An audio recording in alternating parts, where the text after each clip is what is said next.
The first time the woman went shopping with her neighbor, she accidentally witnessed something horrifying. The neighbor's face suddenly transformed into that of a demon right before her eyes. The terrifying sight nearly stopped her heart, and she ran away in panic without looking back. Even after returning home, Sarah was still trembling with fear. Her face was pale as she told her husband, Henry, about the horrifying encounter, insisting that something was deeply wrong with this place. But Henry didn't take her seriously. He believed Sarah was just nervous and having trouble adjusting to their new environment.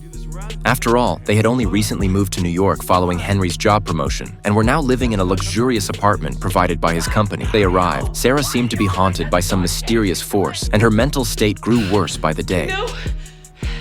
You buy a couple of new suits and you're fine. Oh, fucking place to film! And I know we've got all this money and it's supposed to be fun, but it's not! While Sarah struggled, Henry threw himself entirely into his work, an investigation into the Cullen wife murder case, hoping it would propel his career to new heights. He was so busy he barely came home, leaving Sarah alone for long stretches of time. The lack of companionship and affection slowly eroded her sanity, pushing her further into despair. Soon, she began to have frequent nightmares, often waking to strange, unexplainable noises echoing through the apartment. Her face grew pale and gaunt, her eyes dull and lifeless, signs that she was on the verge of a complete breakdown. One day, right after court adjourned, Henry received shocking news. Sarah had been found in a church, naked and wrapped in a bedsheet, sitting in a daze. When Henry arrived, Sarah broke down crying, saying that a man named Blake had broken into their home that afternoon and assaulted her. But Henry shook his head. He knew that was impossible, since Blake had been with him in court the entire time. Convinced that Sarah had lost her mind, Henry had no choice but to commit her to a psychiatric hospital. On his way to visit her, Henry was suddenly stopped by an investigator from the Department of Justice. The man told him that Blake wasn't human at all. He was a demon who thrived on evil. According to the investigator, the law firm's clients were secretly involved in smuggling weapons, drug trafficking, and money laundering.